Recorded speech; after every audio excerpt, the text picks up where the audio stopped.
सुप्रभात बच्चों। आज हम पढ़ने जा रहे हैं एक कविता। वह कविता का विषय है एक बूंद और इस कविता के कवि हैं अयोध्या सिंह उपाध्याय हरिओध जी। तो बच्चों, इस कविता में कवि ने एक बूंद के माध्यम से जीवन में आने वाली बाधाओं को निडर होकर पार करने एवं कठिन परिश्रम के साथ सफलता प्राप्त करने की प्रेरणा दी है। तो बच्चों, हम कोई भी कार्य आरंभ करते समय मन में उसकी असफलता का भय हमें कहीं ना कहीं रहता है, किंतु कवि के अनुसार सकारात्मक सोच के साथ आरंभ किया गया कार्य अवश्य सफल होता है। तो बच्चों, इस कविता में कवि ने बूंद का उदाहरण देकर कवि ने हमें यही संदेश दिया है। आइए बच्चों, इस कविता को पढ़ते हैं और उसका अर्थ समझते हैं। इस कविता के अर्थ को समझने से पहले हम इस कविता के कवि यानी कि अयोध्या सिंह उपाध्याय हरिओध जी के जीवन परिचय एवं रचना के बारे में थोड़ा सा जान लेते हैं, जो इस प्रकार से है। अयोध्या सिंह उपाध्याय हरिओध जी का जन्म सन 15 अप्रैल 1865 में निजामाबाद में हुआ था। इनकी प्रारंभिक शिक्षा आजमगढ़ और निजामाबाद में हुई। ये बहुत बड़े साहित्यकार थे। इन्होंने हिंदी में अपनी अलग छाप छोड़ी। इनकी भाषा ब्रज और खड़ी बोली थी। इनकी प्रमुखतर रचना इन्हीं भाषा में ये लिखते थे। इन्हें प्रकृति से बड़ा ही लगाव था। उनकी प्रसिद्ध काव्य रचनाएं हैं प्रिय प्रवास, पवित्र पर्व आदि। उनकी मृत्यु 16 मार्च 1947 को हुई थी। तो आइए बच्चों, अब हम इस कविता को एक बार पढ़ लेते हैं, फिर इसका अर्थ एक एक कर समझते हैं। ज्यों निकलकर बादलों की गोद से थी अभी एक बूंद कुछ आगे बढ़ी, सोचने फिर यही जी में लगी, आह क्यों घर छोड़कर मैं यूं कढ़ी।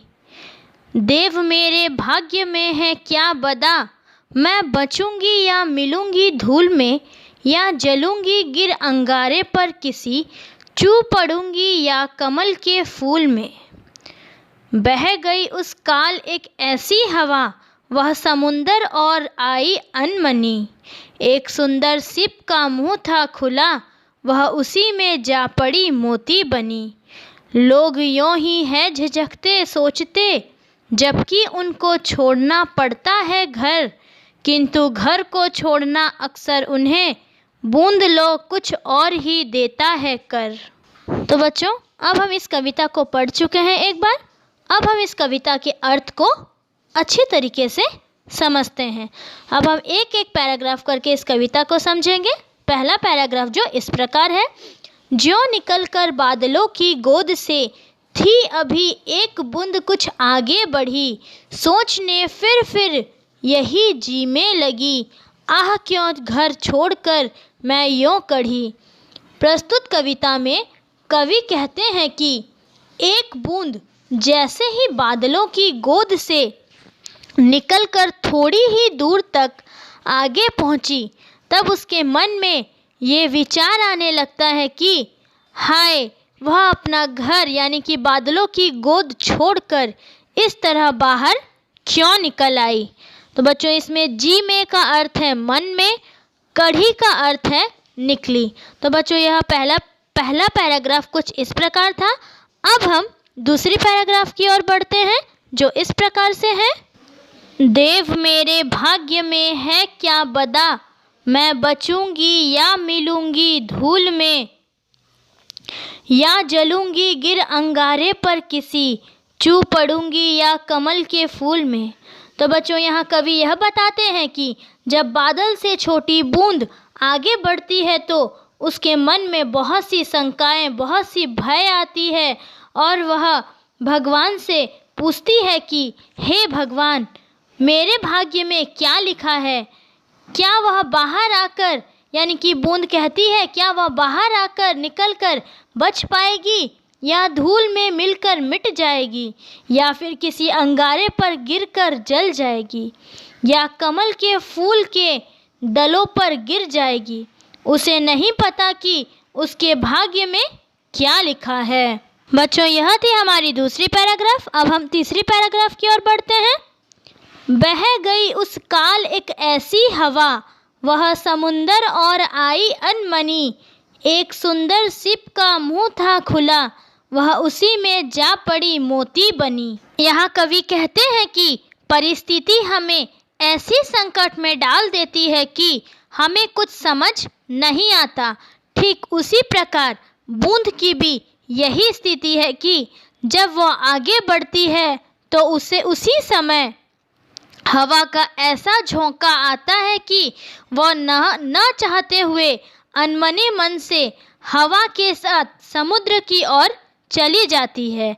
और जब वह समुद्र के पास पहुंचती है उस समय एक सीप का मुंह खुला होता है और वो बूंद सीप के मुंह में गिर जाती है और मोती बन जाती है। बच्चों, यह थी तीसरी पैराग्राफ का अर्थ। अब हम चौथी पैराग्राफ यानी कि अंतिम पैराग्राफ की ओर बढ़ते हैं, जो इस प्रकार से है। लोग यों ही है झिझकते सोचते, जबकि उनको छोड़ना पड़ता है घर, किंतु घर को छोड़ना अक्सर उन्हें बूंद लो कुछ और ही देता है कर। प्रस्तुत पद में कवि कहते हैं कि जब लोग अपना घर छोड़कर बाहर निकलते हैं उस समय वे डरते हैं और हिचकते हैं, लेकिन उन्हें डरने की आवश्यकता नहीं है, क्योंकि हो सकता है कि बूंद की तरह ही वे किसी एक अच्छी जगह पर जाकर समाहित हो जाएं। तो बच्चों, कहने का अर्थ यह है कि हमारे जीवन में बहुत सी ऐसे परिस्थिति आती है जब हम घर छोड़ने में मजबूर हो जाते हैं और हम घर से निकल जाते हैं, लेकिन निकलते समय हमें अपने लक्ष्य की ओर ध्यान देना चाहिए। अगर हमारा लक्ष्य सच्चा है तो हमें सफलता अवश्य मिलेगी। हमें यह समझना चाहिए कि जिस प्रकार बूंद मोती बन जाती है उसी प्रकार हमारा जीवन भी परिश्रम द्वारा सफल अवश्य होगा, हमें सफलता अवश्य मिलेगी। बच्चों, यह थी हमारी अंतिम पैराग्राफ का अर्थ। तो बच्चों, इस कविता से हमें क्या शिक्षा मिलती है? इस कविता से हमें यह शिक्षा मिलती है कि हमें निडरता के साथ आगे बढ़ना चाहिए। जितनी भी कठिन परिस्थिति क्यों न आए, हमें आगे बढ़ना चाहिए, तभी हमें सफलता मिलती है। आशा करती हूँ कि तुम सबको यह कविता अच्छी तरीके से समझ में आ गई होगी।